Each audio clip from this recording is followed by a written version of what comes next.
Beatrice Sterling wasn't a child. She was a natural disaster wrapped in silk. Her father, Arthur Sterling, owned half of Manhattan's skyline, yet he couldn't buy his 7-year-old daughter's obedience. She had chewed up and spit out 12 nannies in 6 months. The best psychologists called her untreatable, insisting she needed a frantic team of experts. But the experts were wrong. She didn't need a PhD or a disciplinarian. She needed Riley, a woman with $3 in her bank account and stains on her apron. This waitress did the unthinkable, exposing the dark secret hiding behind a billionaire's gates. The Tuesday lunch rush at the Silver Spoon was always a nightmare. But today, the air felt heavier. Riley Miller wiped sweat from her forehead with the back of her hand, balancing a tray of lukewarm burgers. Her feet throbbed. The soles of her sneakers had worn through weeks ago, and every step on the hard tile was a reminder of the rent she was behind on. Riley was 26, but her eyes held the exhaustion of someone twice her age. She wasn't supposed to be here. 3 years ago, she was halfway through a nursing degree before her mother's diagnosis drained their savings and forced Riley to trade textbooks for aprons. "Table 4 needs a refill, Riley. Move it!" her manager, Rick, barked from the pass-through window. "On it," she muttered, keeping her head down. The bell above the door chimed, not with the usual tinny ding, but seemingly with a herald's announcement. The noise in the diner died down instantly. Walking in was a man who looked like he had just stepped out of a Forbes cover shoot, Arthur Sterling. Even Riley, who avoided the news, knew the face. Sharp jawline, steel-grey suit, and eyes that looked like they were constantly calculating the depreciation of everything they touched. But today, he looked harried. Dragging behind him, holding a pristine white doll by one leg, was Beatrice. Beatrice Sterling was 7 years old, dressed in a Burberry coat that cost more than Riley's car. She had golden curls and the face of an angel, but her expression was pure, unadulterated malice. Behind them trailed a frantic-looking woman in a navy uniform, nanny number 12, presumably. They took the corner booth, the best booth. "I don't want to be here," Beatrice announced. Her voice wasn't a whine. It was a cold statement of fact. "Bea, please," Arthur sighed, checking his watch. "The chef at home is sick. We grab a quick bite, then I drop you at the lessons. Miss Gables will sit with you." "I hate Miss Gables. She smells like wet dog," Beatrice said loudly. The nanny flinched. Arthur pinched the bridge of his nose. "Just order, Beatrice." Riley approached the table, pad in hand. She didn't put on the fake smile she used for tourists. She was too tired. "Coffee?" "Black." "2 shots," Arthur said without looking up. "And for the princess?" Riley asked, looking at the child.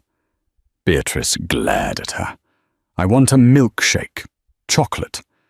But I want it in a glass cup, not plastic. And if it's too thick, I'm pouring it on the floor." Riley raised an eyebrow. The diner fell silent again. Customers were watching. "We only have plastic for kids, sweetie," Riley said flatly. "I am not a sweetie. I am a Sterling," Beatrice snapped. "Bring me the glass." Arthur looked up, embarrassed. Can you just do it? I'll pay for the glass if she breaks it." Riley hesitated, then nodded. She returned 5 minutes later. The milkshake was in a heavy glass sundae cup. She set it down. Beatrice stared at it. She looked at her father, who was typing on his phone. She looked at the nanny, who was trembling. Then she looked at Riley. With a slow, deliberate motion, Beatrice shoved the glass. It shattered against the tile floor. Chocolate sludge splattered onto Riley's worn-out sneakers and stained the hem of her jeans. The diner gasped. Arthur jumped up. "Beatrice!" "It was too thick," the girl said, crossing her arms. She looked at Riley with a challenge in her eyes. "Do something. Yell at me. My dad will fire you." Riley didn't yell. She didn't run to get a mop. She didn't apologize to the billionaire. Riley simply reached over, grabbed the empty chair from the next table, and dragged it over, scraping it loudly against the floor. She sat down, directly opposite Beatrice, ignoring Arthur completely. "What are you doing?" Arthur asked, stunned. Riley locked eyes with the 7-year-old. "You made a mess." "So?" Beatrice sneered. "Clean it up.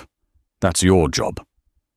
"My job is to serve food," Riley said, her voice dangerously calm. "My job is not to clean up after healthy children who act like toddlers." "Nast." Riley reached into her apron pocket, pulled out a rag, and dropped it on the table in front of Beatrice. "Clean it up," Riley said. "Excuse me?" Arthur stepped in, his voice dropping an octave. "Miss, I will pay for the cleaning. I will pay for your shoes. Do not speak to my daughter like that." Riley turned her head slowly to face the billionaire. "Sir, with all due respect, your money is why she thinks she can throw glass at people. If you clean it, you're teaching her that her mess is your problem.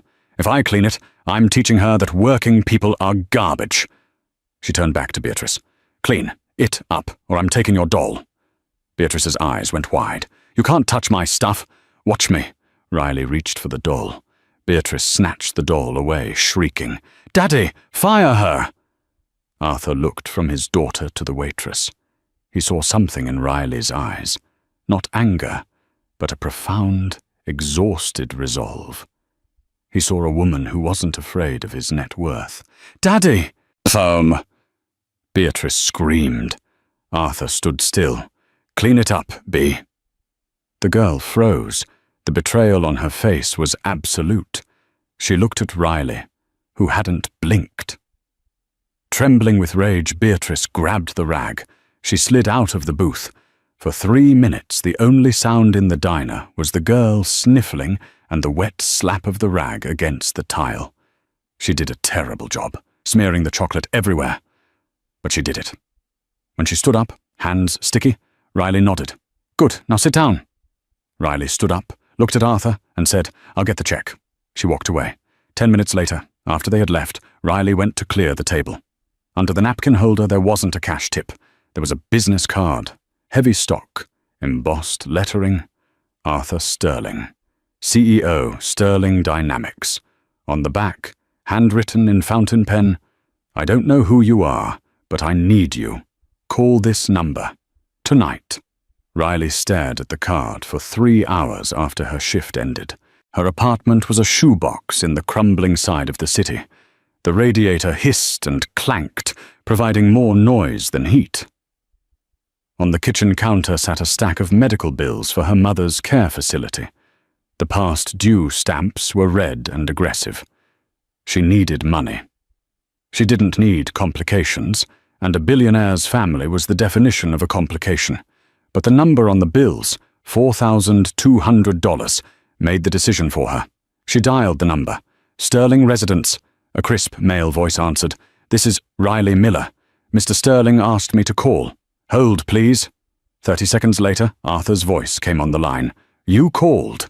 You left a card," Riley said, leaning against her chipped counter. "Look, Mr. Sterling, I'm sorry about the scene today. If you're planning to sue the diner or get me fired, I want to hire you," Arthur cut in. "I'm a waitress, not a consultant. I have consultants. I have tutors, nannies, psychologists, and behavioral therapists. I pay them millions, and Beatrice terrorizes them all. Today was the first time in 3 years I've seen her listen to anyone." "She didn't listen," Riley corrected. She was shocked. "It won't work twice." "I'm willing to bet it will. I want you to come to the estate tomorrow. 10 a.m. just to talk. I'll pay you $5,000 for the hour." Riley nearly dropped the phone. 5,000. That covered the medical bills and the rent. "I'll be there," she whispered. The Sterling estate was less of a home and more of a fortress. High iron gates, cameras swiveling to track her battered Honda Civic as she drove up the winding driveway. The house itself was a sprawling Gothic revival mansion, looming against the grey sky. A butler opened the door. "Mr. Sterling is in the library." The interior was cold. Not temperature cold, but emotionally frozen. Marble floors, museum-quality statues, and silence so deep it felt heavy. Arthur was standing by the window, sitting in a wing-back chair nearby, was a woman who looked like she was carved out of ice. She wore a severe grey suit, her hair pulled back so tight it looked painful. "Miss Miller," Arthur turned. "Thank you for coming. This is Mrs. Agatha Harrington. She manages the household and Beatrice's schedule." Mrs. Harrington didn't stand. She looked Riley up and down, her lip curling slightly at Riley's thrift store blazer. "This is the waitress?" "Nice to meet you too," Riley said, ignoring the tone. "Riley," Arthur stepped forward. "I'll cut to the chase. Beatrice's mother died when she was 3. Since then, it's been difficult. I travel for business constantly. Mrs. Harrington manages the staff, but we cannot keep a nanny. Beatrice attacks them, physically, emotionally.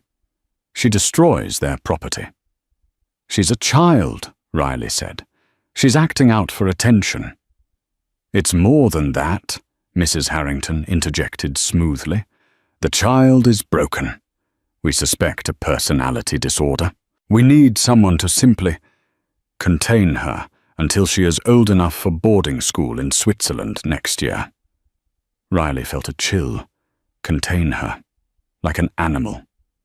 "I am offering you a position," Arthur said. "Live in. You will be her primary caretaker. Salary is $150,000 a year, plus bonuses." Riley's breath hitched. That was life-changing money. "But," Arthur continued, "you have complete autonomy. You don't answer to Mrs. Harrington regarding discipline. You answer only to me." Mrs. Harrington's eyes narrowed into slits. She clearly hated this. "Can I meet her first?" Riley asked. "Before I say yes?" "She's in the playroom. 3rd floor, east wing," Mrs. Harrington said icily. "Good luck, the last one left bleeding." Riley walked up the grand staircase.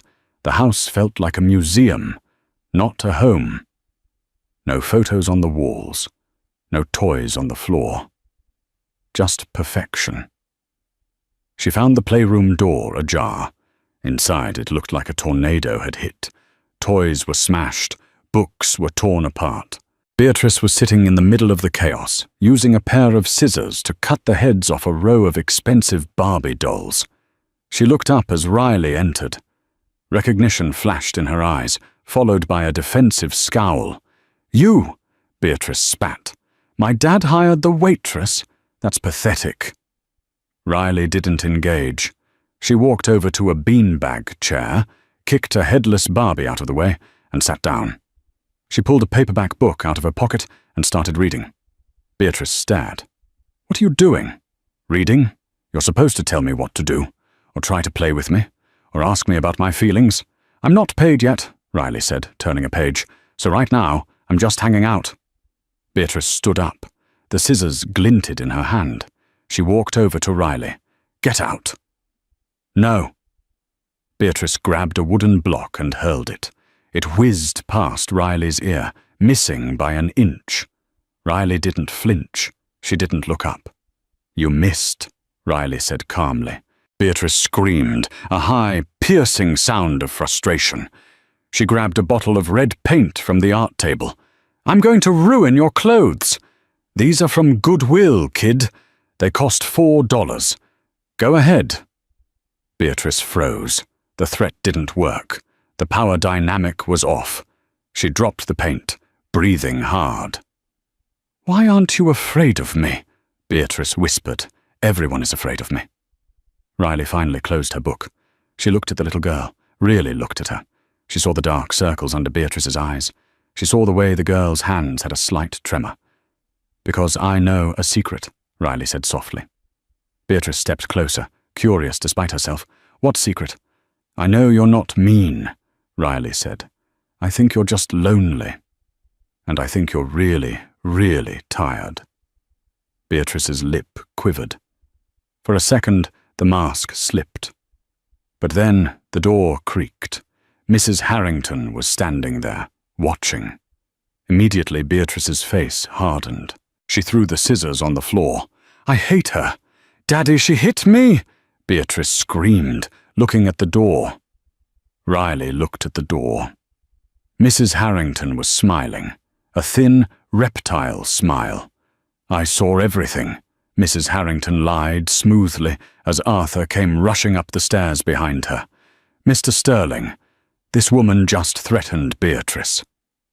Arthur looked at Riley, then at Beatrice, then at Mrs. Harrington. Riley stood up. She knew how this went. The rich always protected their own. The staff always stuck together. She was about to be tossed out. "She didn't hit me," a small voice said. Everyone froze. Beatrice was looking at the floor, fists clenched. "She didn't hit me. She just read a book."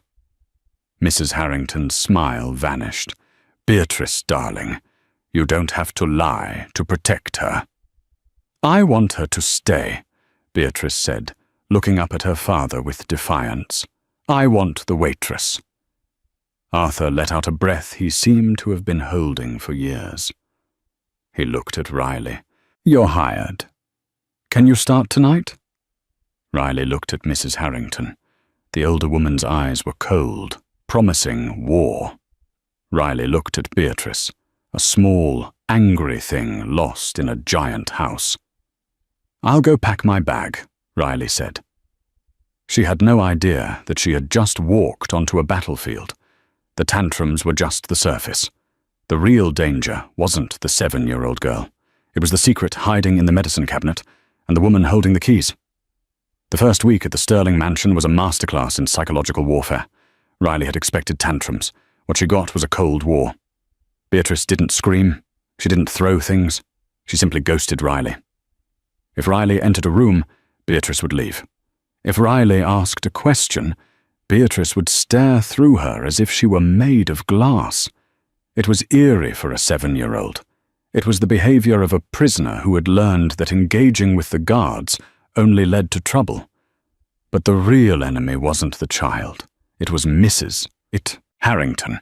Agatha Harrington ran the house with the efficiency of a military dictator. Every minute of Beatrice's day was scheduled in a color-coded binder.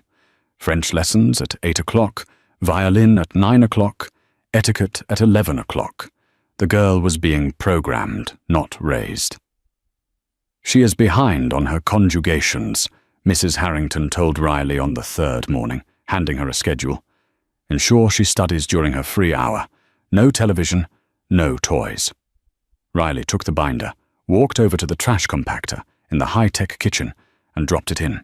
Mrs. Harrington gasped, dropping her tablet. "What do you think you are doing?" "Beatrice is 7, Riley said, pouring herself a coffee. "She doesn't need a free hour to study conjugations. She needs to play in the dirt." "Mr. Sterling will hear about this insubordination." "Good," Riley challenged. "Tell him. But until he fires me, I'm in charge of the girl. You're in charge of the dust." The war was on. That afternoon, it began to rain. A torrential downpour that turned the manicured gardens into mud. Beatrice was sitting in the solarium, staring out the window, looking miserable in a stiff velvet dress. Riley walked in, wearing jeans and an old hoodie. "Come on." Beatrice didn't look up. "Go away." "I'm going outside to jump in puddles," Riley announced. "I need a partner." Beatrice looked at her like she was insane. "We're not allowed outside when it rains. We'll catch a chill. Mrs. Harrington says—" "Mrs. Harrington isn't here," Riley interrupted, "and rain is just water. It dries." Riley walked to the mudroom, grabbed 2 raincoats, and tossed one at Beatrice. The girl caught it by reflex. For a moment she hesitated. The fear of breaking the rules was etched into her face. But then she looked at Riley, who was already opening the French doors, letting the smell of wet earth and ozone flood the sterile room. Beatrice followed. For 20 minutes, they weren't employee and charge. They were just 2 people escaping a prison. They stomped in the mud. Riley showed Beatrice how to find worms. Beatrice slipped and fell face first into a puddle, ruining her velvet dress. She froze, waiting for the screaming, waiting for the punishment. Riley just laughed. 10 points for style, 0 for landing. Beatrice blinked, wiping mud from her eye. Then a sound erupted from her throat, a rusty, unfamiliar sound. A giggle. They walked back into the kitchen, dripping wet, muddy, and shivering. They were laughing until they saw who was standing by the kitchen island. Arthur Sterling and Mrs. Harrington, Mrs. Harrington looked triumphant. "You see, sir, I told you. She is endangering the child's health. Look at them. They are filthy." Arthur looked at his daughter. He saw the mud. He saw the ruined dress. Beatrice's smile vanished instantly. She shrank back, trying to hide behind Riley. "Daddy, Beatrice started, her voice trembling. "She's soaked to the bone," Arthur said, his voice low. He looked at Riley. "What were you thinking?" "We were playing," Riley said, standing in front of Beatrice. "She has a weak immune system," Mrs. Harrington interjected quickly. "She was hospitalized for pneumonia last year. This is negligent." Arthur's face darkened. "Is that true?" "I didn't know about the pneumonia," Riley admitted, "but she's fine. We were out there for 20 minutes. "Go change her," Arthur snapped at Riley, "and meet me in my study." Mrs. Harrington smirked. Riley took Beatrice upstairs. The girl was shaking, but not from the cold. "He's going to fire you," Beatrice whispered. "Everyone leaves when Agatha tells on them." "I'm not leaving," Riley promised, towel drying Beatrice's hair. "Now put on your warm pajamas. I'll handle your dad." Riley marched down to the study. She didn't knock. She walked in. Arthur was pouring a drink. "Well, you have no idea how fragile she is, Riley. Her mother died of a respiratory illness. I cannot lose her." "You're losing her right now," Riley said bluntly. Arthur turned, glass in hand. "Excuse me? You're worried about her lungs. You should be worried about her spirit. That little girl is terrified of you. She thinks you hate her. I give her everything," Arthur shouted, slamming the glass down. "This house, the best education, the best clothes." "You give her things," Riley countered, stepping closer. "But you don't give her you, and you leave her with that woman. Mrs. Harrington has been with this family for 20 years. She raised me." "Then she did a terrible job," Riley snapped, "because you're blind. Harrington doesn't care about Beatrice. She cares about control.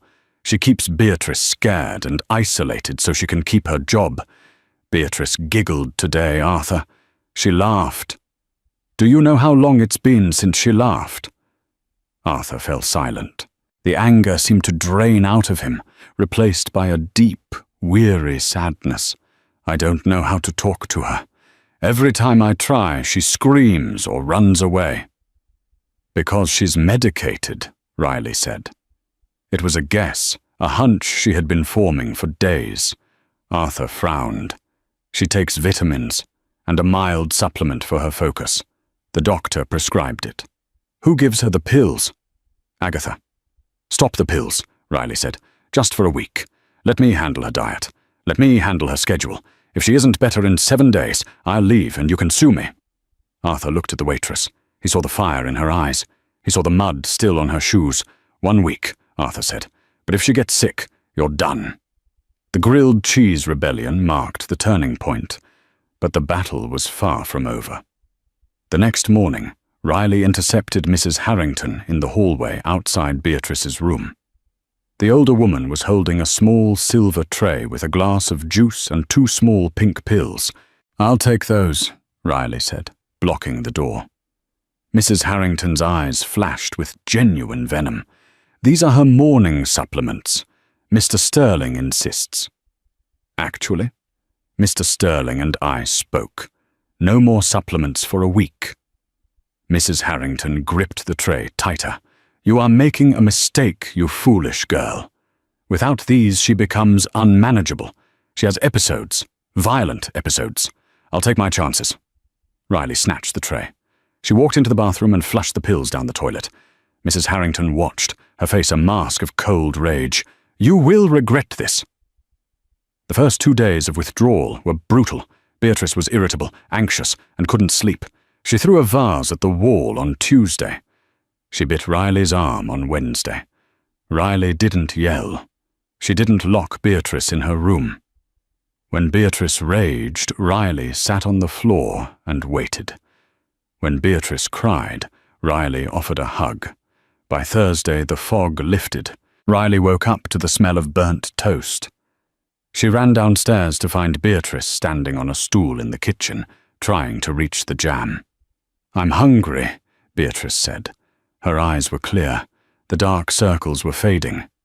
"Let's make pancakes," Riley said, "but we do it my way. Messy." For the first time, the house felt alive. They blasted pop music. They got flour on the ceiling, and in the middle of it, Arthur walked in. He was dressed for a board meeting, checking his email on his phone. He stopped. He smelled the pancakes. He heard the music. He looked at his daughter. She wasn't screaming. She wasn't zoning out. She was dancing with a spatula. "Daddy!" Beatrice yelled. She didn't run away. She held up a deformed, burnt pancake. "I made this. It looks like a monster." Arthur stood frozen. Riley nudged him. "Eat the monster, Mr. Sterling." Arthur took a bite of the raw, burnt batter.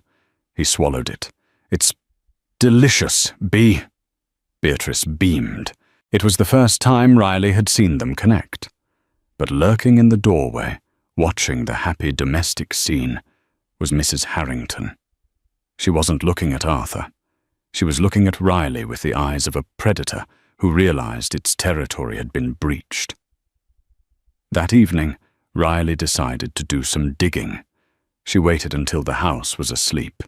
She knew Mrs. Harrington kept a daily log in the pantry office, a small room off the kitchen. Riley crept downstairs. The house groaned in the wind. She used her phone as a flashlight. The pantry office was unlocked. Riley rifled through the drawers. She found the household expenses ledger. She found the staff schedules. Then, tucked in the back of a file labeled medical, she found it.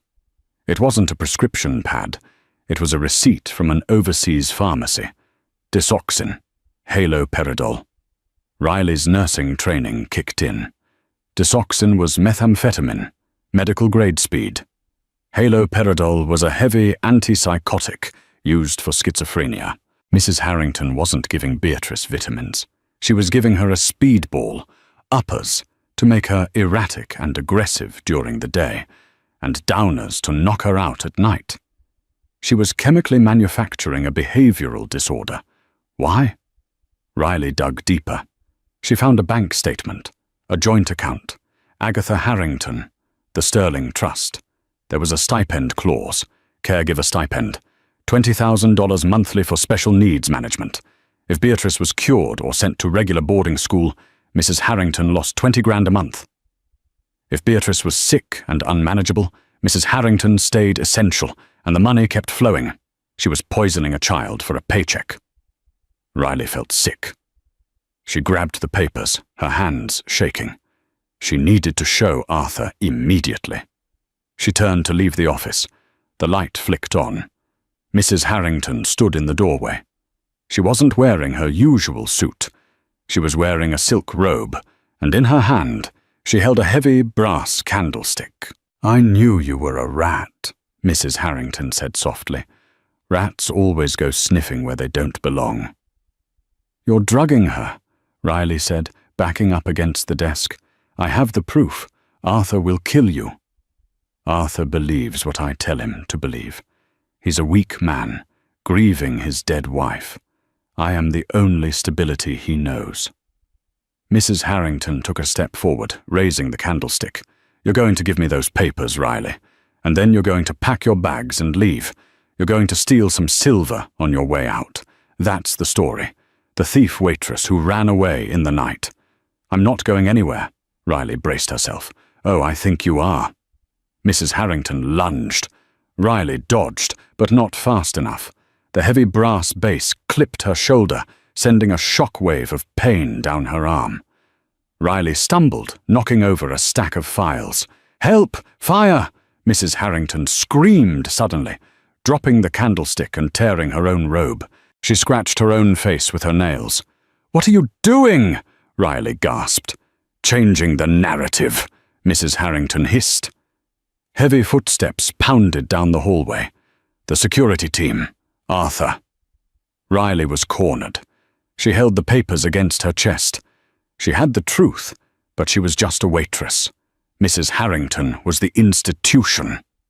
The door burst open. 2 security guards rushed in, guns drawn. Arthur was right behind them, wearing pajamas, eyes wide with panic. "She attacked me!" Mrs. Harrington shrieked, collapsing onto the floor and pointing a shaking finger at Riley. "I caught her stealing the medical files. She hit me." Arthur looked at Mrs. Harrington, bleeding from her face. He looked at Riley, holding the files, panting, looking guilty as sin. "Riley?" Arthur asked, his voice breaking. "What did you do?" Riley looked at the man she was starting to care for. She looked at the papers in her hand. "I found the poison, Arthur," Riley said, her voice steady despite the fear. "I found out why your daughter is screaming." Arthur hesitated. "Don't listen to her," Mrs. Harrington cried. "She's a junkie. Look at her eyes." Arthur took a step toward Riley. "Give me the papers." Riley extended her hand. But before Arthur could take them, Mrs. Harrington lunged from the floor, not at Riley, but at the papers. She snatched them with a speed that defied her age and ripped them in half, then again, throwing the confetti into the air. "Take her away!" Mrs. Harrington screamed at the guards. The guards grabbed Riley. "No, Arthur, listen to me. Check the pills. Check the bank accounts," Riley screamed as she was dragged out of the room. Arthur stood in the center of the office, surrounded by torn paper. He looked at his trusted housekeeper, who was sobbing on the floor. Then he looked at the single scrap of paper that had landed on his slipper. It wasn't a bank statement. It was a receipt. He bent down and picked it up. He read the chemical name, haloperidol. He looked at Mrs. Harrington. She was still crying, covering her face. Arthur didn't say a word. He didn't tell the guards to stop. He simply folded the scrap of paper and put it in his pocket. The war had just moved from the nursery to the master bedroom, and Riley was gone. The holding cell at the 19th precinct smelled of stale coffee and despair. Riley sat on the metal bench, hugging her knees. She had been there for 6 hours. No one had come. She had used her one phone call to leave a message for the nursing home, begging them not to evict her mother if the payment was late. She closed her eyes and saw Beatrice's face. The betrayal. The confusion. She thinks I left her. That hurt more than the handcuffs. Back at the Sterling estate, the silence had returned. It was a heavy, suffocating blanket. Beatrice sat in the middle of her room. The headless Barbies were gone. The room was pristine again. Mrs. Harrington had cleaned it while Beatrice slept. "Time for your vitamins, darling," Mrs. Harrington cooed, sweeping into the room. Beatrice looked at the pink pills. "I don't want them." "Riley said they're bad." "Riley was a thief," Mrs. Harrington said, her voice dripping with fake sympathy. "She stole silver from the dining room. She never cared about you, Beatrice. She was just acting to get close to Daddy's money." "You're lying!" Beatrice screamed. Mrs. Harrington grabbed Beatrice's jaw. Her grip was tight, her fingernails digging into the soft skin. "Listen to me, you little brat. She is gone. She is in jail. If you don't take these pills, I will make sure she stays there forever." "Do you want that?" Beatrice's eyes filled with tears. She shook her head. "Then swallow." Beatrice swallowed the pills. The light in her eyes began to dim. The zombie was back. Downstairs, inside the master study, Arthur Sterling was not sleeping. He was not working. He was staring at a scrap of paper under a magnifying lamp. Haloperidol.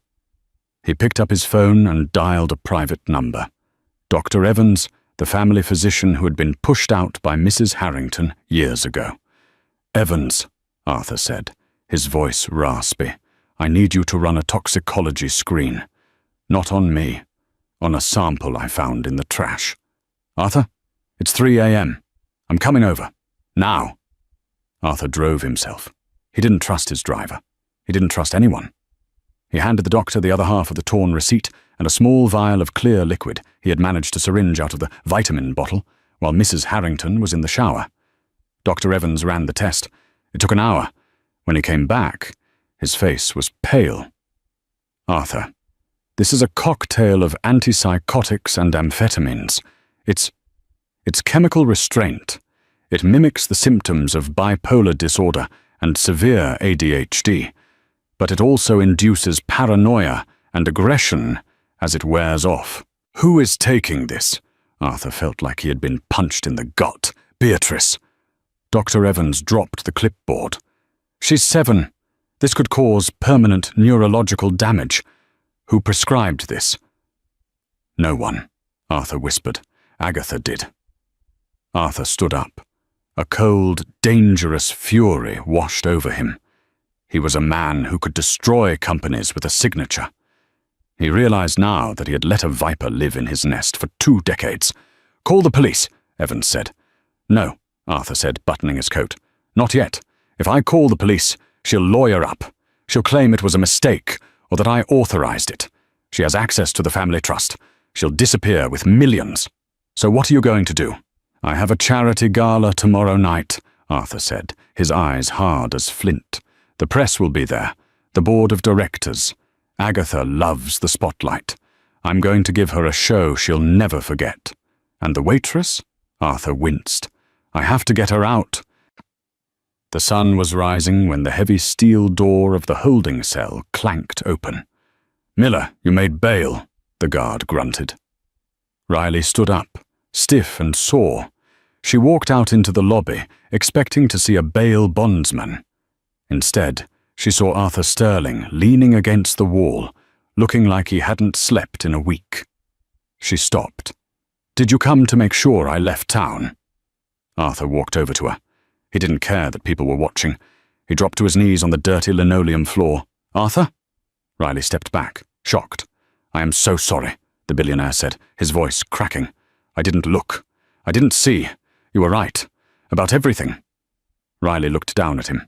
She saw the scrap of paper in his hand. Is she okay? Riley asked immediately.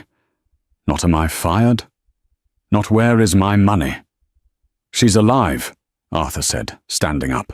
But Agatha has her. Riley, I have a plan, but I can't do it alone. Beatrice trusts you. I need you to come back into the lion's den one last time. She framed me, Riley said. She'll do it again. Not this time, Arthur promised, because this time we're setting the trap. The annual Sterling Foundation Gala was the event of the Manhattan social season. The estate was transformed. The driveway was lined with Bentleys and Rolls-Royces. The garden was tented in silk. Photographers lined the red carpet, flashbulbs popping like lightning. Inside, Mrs. Harrington was in her element. She wore a black velvet gown that cost more than Riley's childhood home. She directed the catering staff with sharp, imperious hand gestures. Mr. Sterling, she greeted Arthur as he descended the stairs in his tuxedo. Everything is perfect. The senator is here, and the press is asking for Beatrice. Is she ready? Arthur asked, keeping his face mask still. She's a little tired, Mrs. Harrington said smoothly. I gave her a mild sedative to help with the crowd anxiety. She'll be an angel.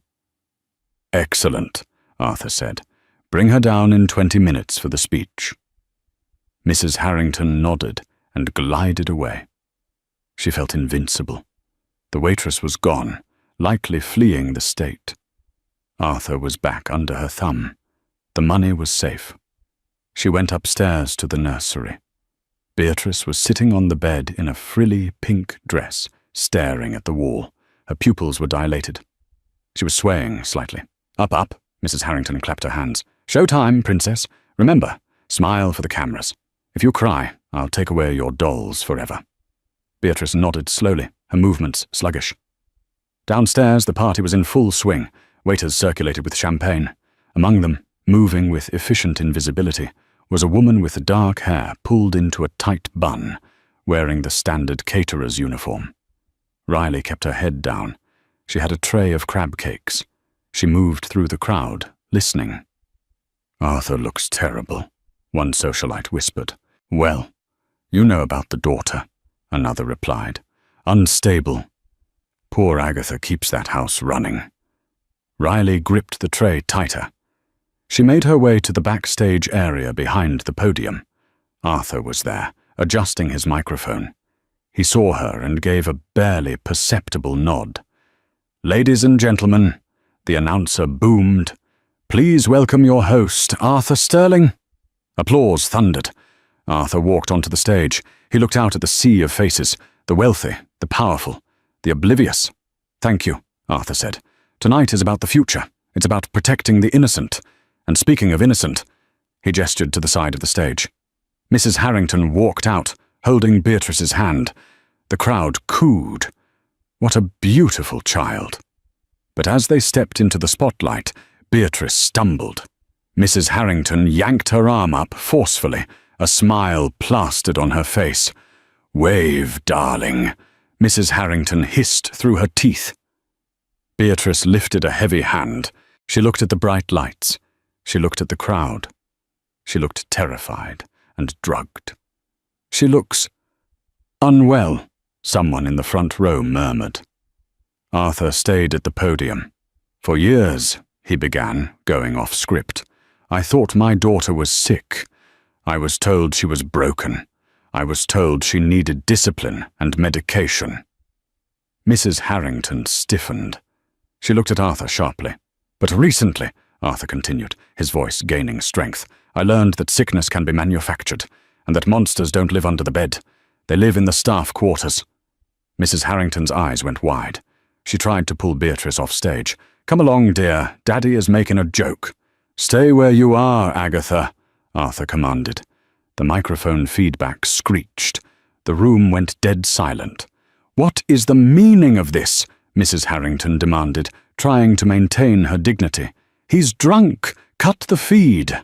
"I'm not drunk," Arthur said, "and we aren't cutting anything." He pointed to the large projection screen behind him. Usually used for charity statistics, the screen flickered.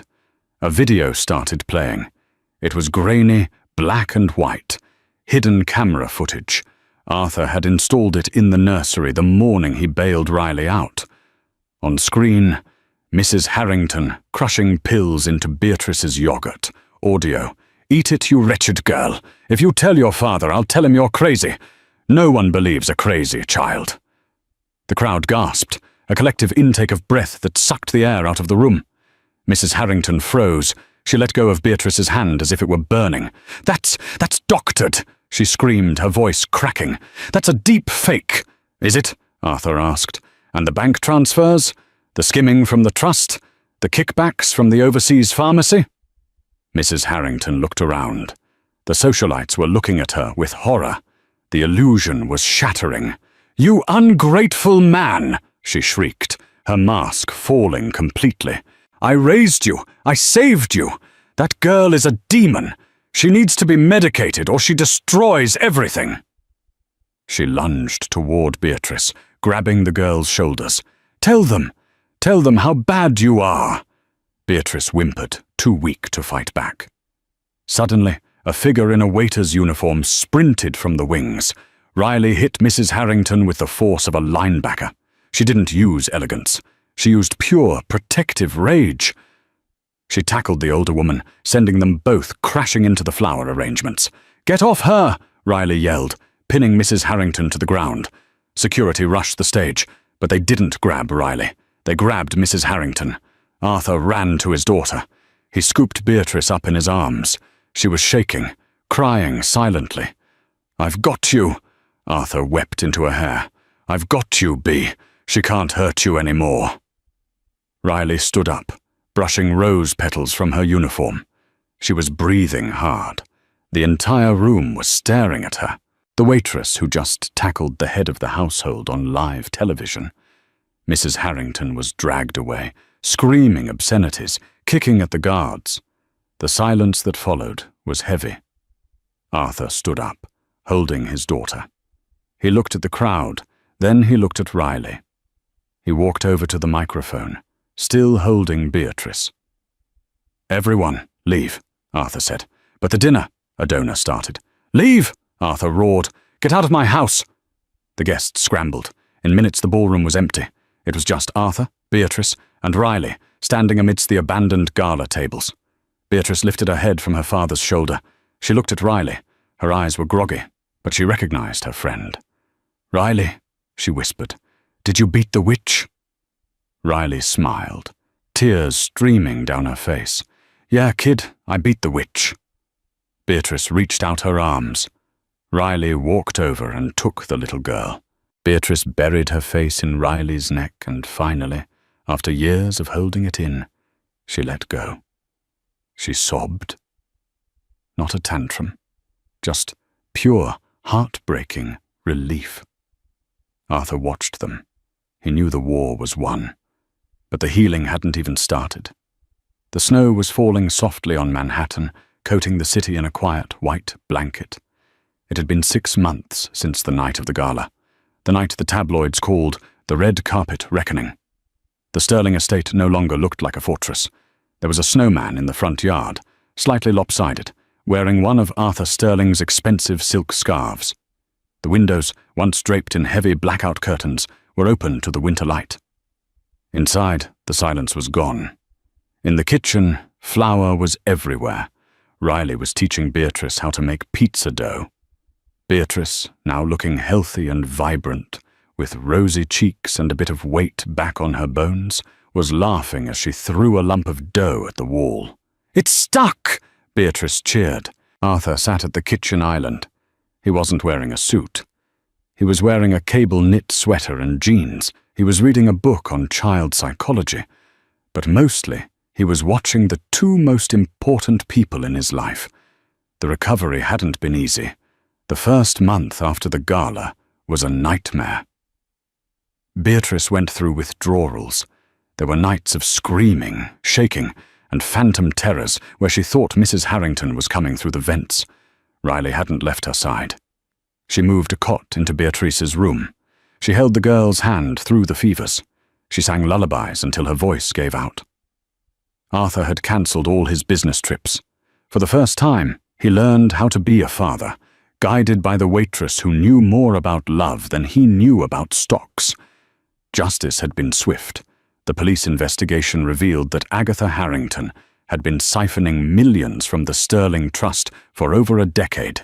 The chemical restraint of a minor added a list of felonies that ensured she would die in federal prison.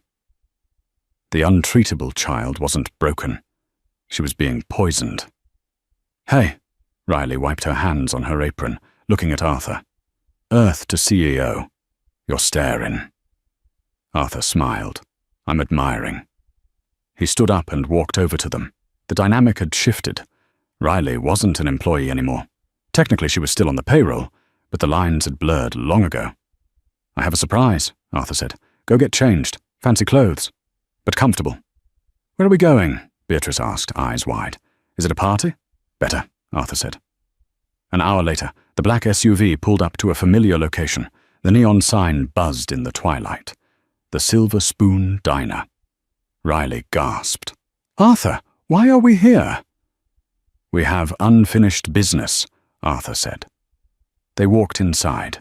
The diner was busy. Rick, the manager who used to yell at Riley, looked up. His jaw dropped when he saw the billionaire holding the door for his former waitress. They took the corner booth, the same booth where they had met. Beatrice slid in. She didn't have a doll this time.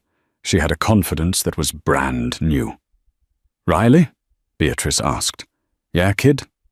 "I want a chocolate milkshake in a glass cup." Riley grinned. "You got it?" When the order arrived, Beatrice stared at the glass. She looked at Riley. Then, with a mischievous glint in her eye, she pretended to push it off the table. Arthur flinched. Riley didn't. Beatrice laughed and took a sip. "Just kidding, Dad. Breathe." Arthur exhaled, shaking his head. "You two are going to give me a heart attack." He reached into his pocket. The mood at the table shifted. He pulled out a small velvet box. Riley froze. The diner sound seemed to fade away. "Riley," Arthur said, his voice steady but emotional. "You saved my daughter. You saved me. You walked into a house of monsters and you didn't flinch. You're not a waitress to us. You're the anchor." He opened the box. It wasn't a diamond the size of a skating rink. It was a simple, elegant sapphire, blue, like the dress Beatrice wore the first day she actually smiled. "I don't want a nanny," Arthur said, "and I don't want an employee. I want a partner. I want a mother for B. Will you marry us?" Riley looked at the ring. Then she looked at Beatrice. Beatrice was bouncing in her seat. "Say yes, say yes. We practiced this in the car." Riley laughed, tears spilling over. She looked at the man who had learned to love again and the little girl who had learned to live again. "Yes," Riley whispered. "I'll marry you." The diner erupted in applause. Rick was clapping the loudest. Beatrice cheered and hugged them both. "Does this mean I get a brother?" she asked loudly. Arthur and Riley blushed. "Let's finish the milkshake first," Riley laughed. As they sat there, a family forged in fire, Riley looked out the window. She thought about the $3 in her bank account that day she met them. She thought about the stains on her apron. She thought about how people dismissed her as just a waitress. She realized then that titles didn't matter. Nannies, tutors, psychologists, they had all failed because they treated Beatrice like a job. Riley succeeded because she treated Beatrice like a human being. Love, it turned out, was the only credential that mattered. And that is how Riley Miller went from serving tables to saving a life, proving that sometimes you don't need a PhD or $1 million salary to change the world. You just need the courage to listen when everyone else is shouting. Arthur and Riley were married 3 months later in a private ceremony in the garden, with Beatrice as the flower girl. They started a foundation dedicated to helping children wrongly diagnosed with behavioral disorders, ensuring no child would ever suffer in silence again. If this story touched your heart, or if you believe that a little bit of kindness can conquer even the darkest secrets, please hit that like button. It really helps the channel. And don't forget to subscribe and ring the bell so you never miss a story. Share this video with someone who needs a reminder that heroes can be found in the most unlikely places. Thanks for watching, and I'll see you in the next story.